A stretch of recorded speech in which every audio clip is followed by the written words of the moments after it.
Hi friends, welcome back to my channel. So today I have a little bit of a different video for you guys. I will be folding laundry, but I'm also going to be telling you 2 spooky stories from my college days. If you guys enjoy spooky stories, but also have a bunch of laundry to fold, then go grab all your laundry, come sit with me, and let's fold together while I tell you these stories.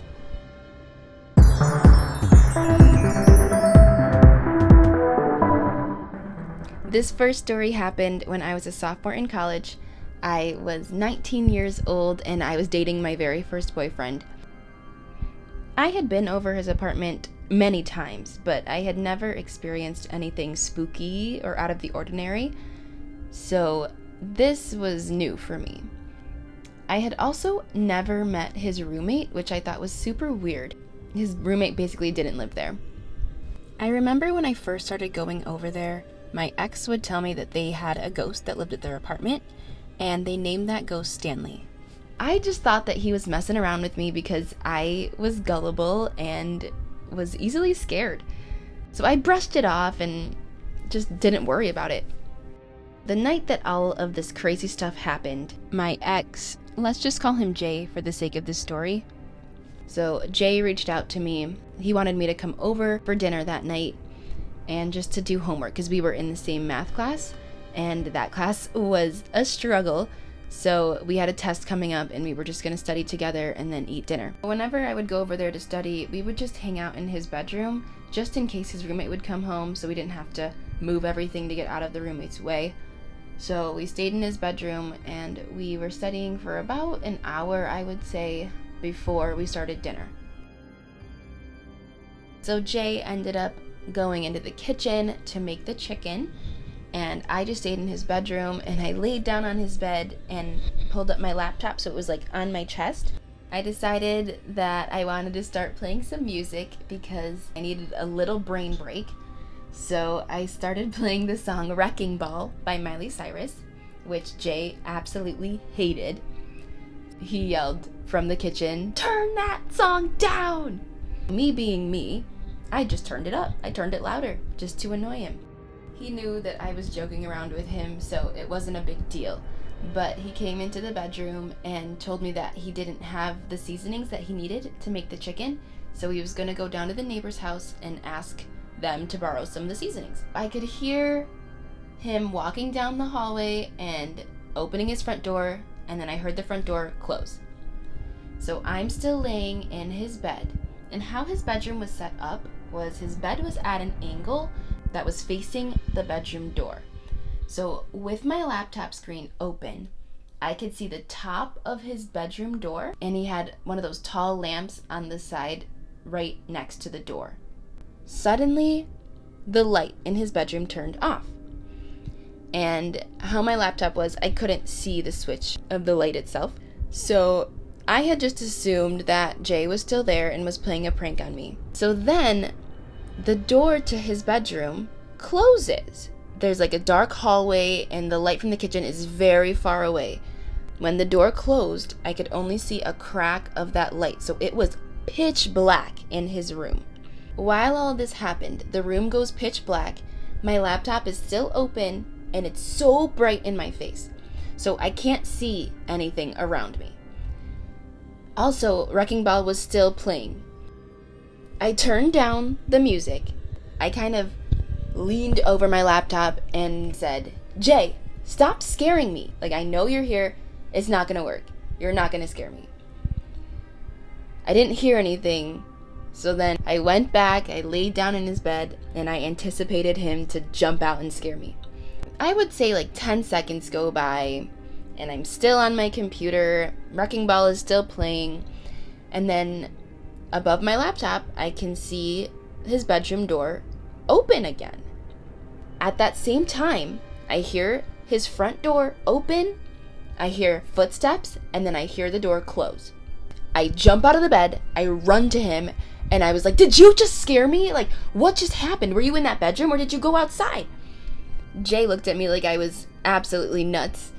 And he was like, "No, like, I told you I was going to the neighbor's house to get the seasonings. So I went and did that." I still did not believe him. I said, "Are you sure you did not crawl in there and turn off those lights and close the door just because you were mad at me for playing that song?" I was wrong. He was not even in the house during any of that. So I told him everything that had happened, and he kind of laughed it off and was like, "Yeah, that's just my ghost, Stanley. Like, I told you I had a ghost." He acted like it was completely normal. I remember that night I was ready to go. I wanted to leave his house, go back to my apartment. I didn't even want to eat dinner, but I stuck to his side the rest of the night. I don't think I did any more homework, and right when dinner was done, I left. Still to this day, that is probably the worst paranormal experience that I've ever had in my life. I've had a couple other ones, but they weren't super scary. Yeah, this one really scared me. But I also had another encounter with Stanley, and I believe that was the last time I ever went over Jay's house. This last story about Stanley is not as scary as the first story, but it still sent chills down my spine, and I can remember the sound that the ghost was making to this day. It freaks me out. This was another night after the whole bedroom incident. I remember not wanting to go over his house because I was terrified that something was going to happen. And I should have followed that gut feeling because something did happen. I told Jay that I didn't want to be alone in his house because I knew his roommate wasn't home, so it was just going to be the two of us, so nobody else would be there to experience the spookiness with me.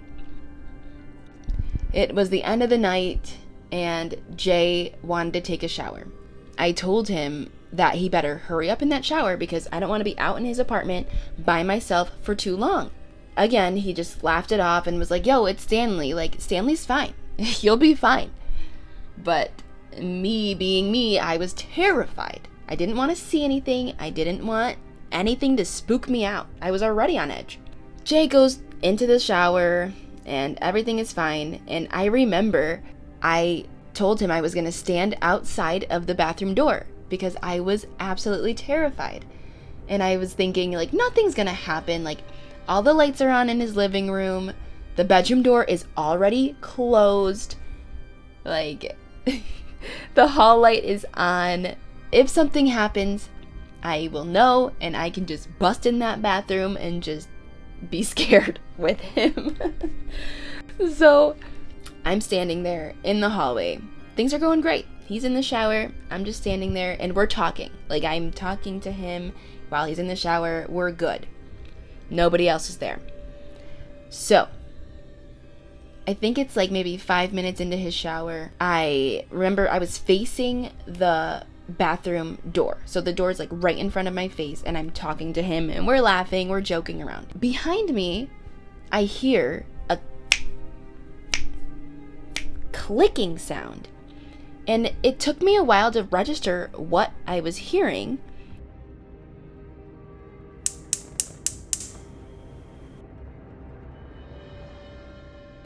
But also, the lights were going on and off. And the sound of the light switch is what really freaked me out. I had never heard a clicking like that come from a light switch ever in my life. It was like somebody violently turning on and off a light switch. I still hear it, and I have goosebumps right now as I'm telling you this. But that clicking freaked me out more than the lights turning on and off in that hallway. So, as this is happening, I'm terrified. I bust in the bathroom. I'm like, "These lights are turning on and off! You gotta get out of the shower!" He, again, is just laughing. He's like, "Yeah, it's Stanley. It's whatever. So he gets out of the shower, and bam, nothing happens. Everything stops. So he never saw what I was talking about. There I am. I feel like he thinks I'm lying. I am flustered like no other. Again, I am ready to get out of that apartment, never come back. So that is exactly what I did. I said, "Yo, I am peacing out. This ghost does not want me here. I'm leaving. See you later, Jay." So I did continue to hang out with Jay after that, but I just never went over to his apartment. Looking back at it now, it's been over 10 years. I realized that he knew what my ex was doing, and he knew that I shouldn't have been there. I do want to thank Stanley. I hope that he's still out there protecting those girls, keeping them safe from bad exes. So yeah, I hope that you guys enjoyed those spooky stories that I had. Let me know in the comments if you enjoyed these stories, or if you want to hear more of my paranormal stories, or just normal stories about my life, because I have a few funny ones and a few other creepy ones that I would love to tell you guys. I hope that you guys folded some laundry with me. I know my house is still not clean, but it's a process, and that's okay. So stick with me on this process, subscribe, let's keep doing this together. Yeah, it is my goal by the end of 2024 to have 5,000 subscribers. I know that I am basically 5,000 subscribers away from that goal, but you know what? I gotta start somewhere. Alright, thank you so much for watching. I really appreciate you guys. Please do all the things, like, subscribe, comment, do everything. I will reach out to you guys if you comment. Until I see you next time, let's keep getting organized and let's stay spooky.